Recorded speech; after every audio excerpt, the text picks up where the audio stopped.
प्रिय विद्यार्थियों, मैं डॉक्टर पूरनवल मीणा से आचार्य हिंदी राजकीय महाविद्यालय सवाई माधोपुर से विद्यार्थियों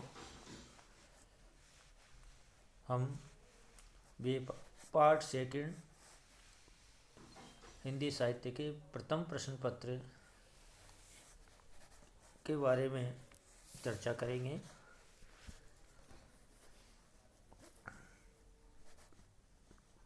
रीतिकालीन कवि भूषण की रचनाओं के बारे में चर्चा करेंगे।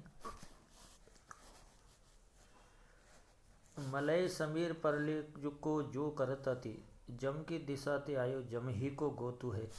सापन को साथी न्याय चंदन छुए ते डसे, सदा सहे बासी विश्व गुण का उधोतु है। सिंधु को सपूत कल्प द्रम को बंधु दीन, बंधु को है लोचन सुधा को तनु सोतु है। भूषण बनत गो भूषण द्विजैस्ते, कला निधि काहे के कसाई कतु होते है।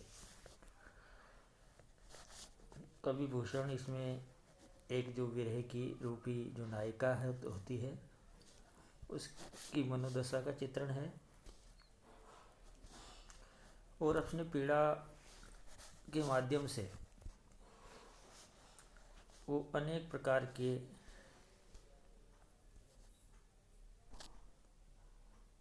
चंदन है, चंद्रमा है आदि को वो जो है उलाहना देती है, क्योंकि उनके कारण उन्हें कष्ट की पीड़ा झेलनी पड़ती है, इसलिए वो उनके उपालम देती है। तो नायिका इसी बात की पीड़ा को यह व्यक्त करती हुई कहती है, मलय समीर परले जो करत अति। मलय पर्वत से आने वाली जो हवाएं हैं, जिस प्रकार का आचरण मेरे प्रति करती है, वो मुझे यमराज के समान दिखाई देती है। जिस प्रकार से दक्षिण की दिशा से यमराज का आगमन बताया जाता है, और यहाँ तक कह देते हैं कि शायद वो यमराज के ही कुल की है, इसी कारण मेरे लिए कष्टदायी बनी हुई है। और यहाँ तक कहती है, सांपन को साथी न्याय चंदन छुए ते डसे, यानी कहते हैं कि चंदन का जो पेड़ है उस पर सांप लिपटे हुए दिखाई देते हैं। सांप का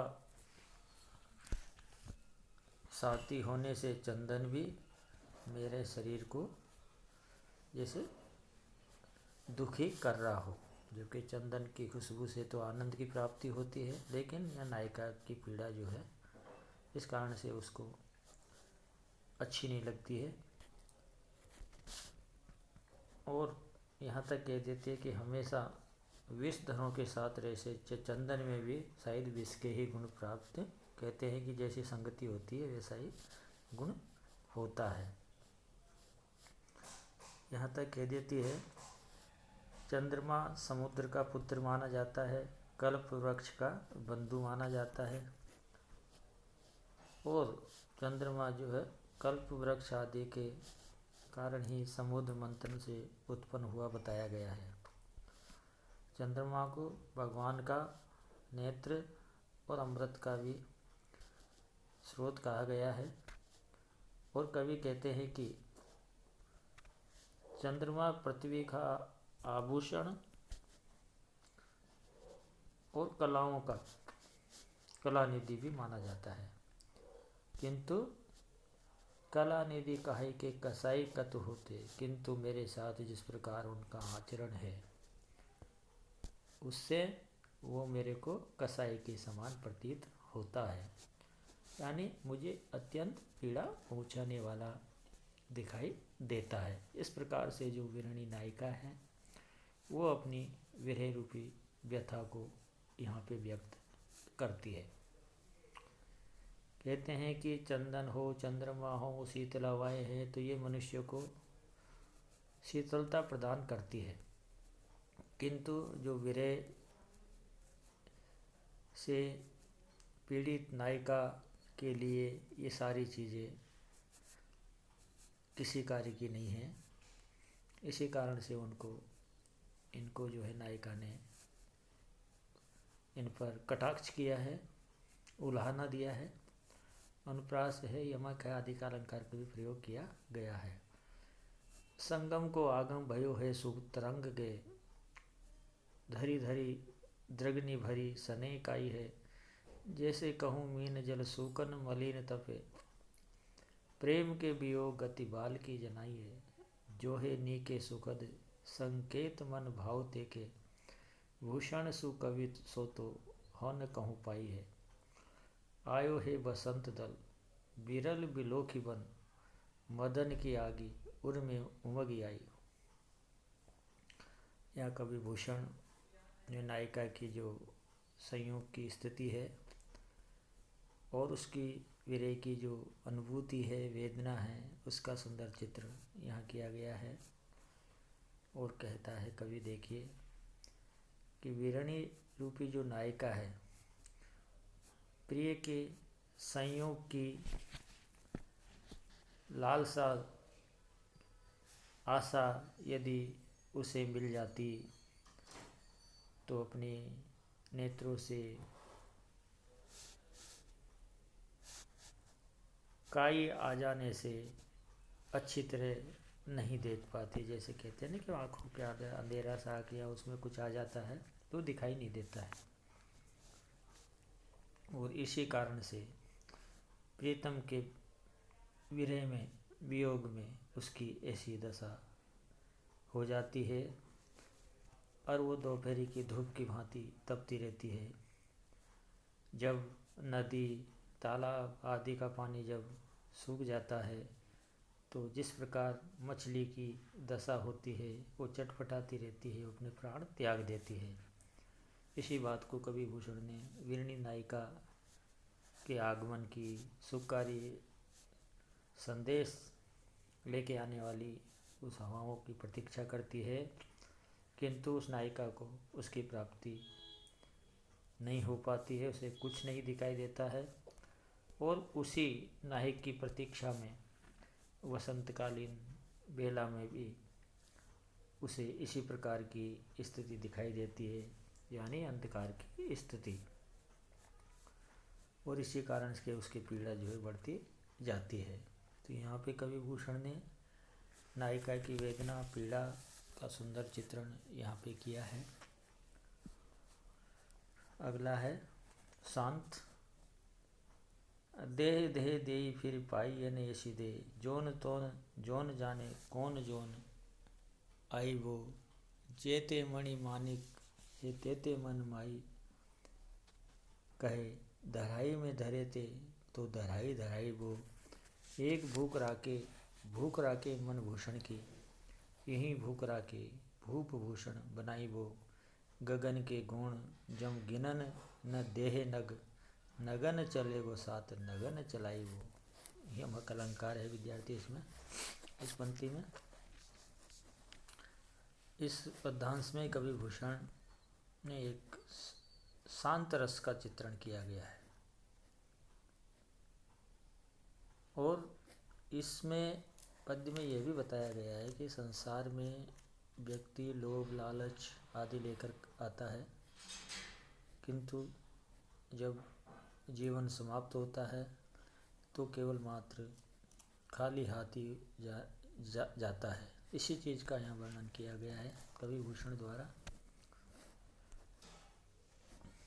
तो यहाँ कवि भूषण इस बात को बताते हैं किस प्रकार के भावों से जो व्यक्ति ग्रस्त होता है, क्योंकि कहते हैं कि दूसरों को आप दान देते रहो, दान करते रहो, क्योंकि ये जो मानव शरीर है फिर भी आपको प्राप्त नहीं हो सकता। कहते हैं कि दान देने से जो है स्वर्ग प्राप्त होता है, ऐसा बिल्कुल भी नहीं है, क्योंकि जिसके बारे में नहीं जाना जा सकता उसके बारे में चर्चा करना का कोई महत्व नहीं है। कहते हैं कि अगली योनि में क्या होगा, कैसा जन्म होगा, इस बारे में कवि भूषण कहते हैं कि संदर्भ में कुछ भी नहीं कहा जा सकता, चाहे आपके पास कितने ही मणि माणिक यानी मणिधन वैभव हो, ये अपने स्वयं के मन के लिए अच्छे दिखाई देते हैं। इसलिए यह भूषण कवि कहते हैं कि मन को हमेशा संतोषी प्रवृत्ति का बनाना चाहिए। हमें तृष्णा को त्यागना चाहिए, क्योंकि जो हमारे पास है वो यहीं रह जाएगा, क्योंकि मृत्यु के पश्चात व्यक्ति के साथ कुछ भी नहीं जाता है। इसलिए मन को इस प्रकार गहने के समान सुंदर बनाने की इच्छा रखनी चाहिए, तभी जा कर के महाराज शिवाजी के समान एक श्रेष्ठ चरित्र का निर्माण हो सकता है। तभी जा कर के आपका सम्मान होगा, नहीं तो कोई सम्मान नहीं करेगा। क्योंकि जब आप यहाँ से जाएंगे परलोक को, तो वहाँ पर क्या होगा, वहाँ पे जाने के बाद आपके पास जितनी भी धन है, दौलत है, मणि नगीने आदि है, उनको आपको देखने का भी अवसर प्राप्त नहीं होगा। और उस संसार में केवल मात्र क्या होगा, नग्न ही चलना पड़ेगा। वहाँ कुछ नहीं जाएगा, कब तन पर कपड़ा भी नहीं होगा। इसलिए कवि भूषण इस बात की ओर संकेत करते हैं कि व्यक्ति को मोह, माया, तृष्णा आदि से जो है मुक्त होने की बात की गई है। साधारण जीवन जीने की बात की गई है, क्योंकि व्यक्ति के बारे में कहा गया है कि जब आता है संसार में तो भी निवस्त्र आता है, और जाता है तभी ही वो निवस्त्र जाता है।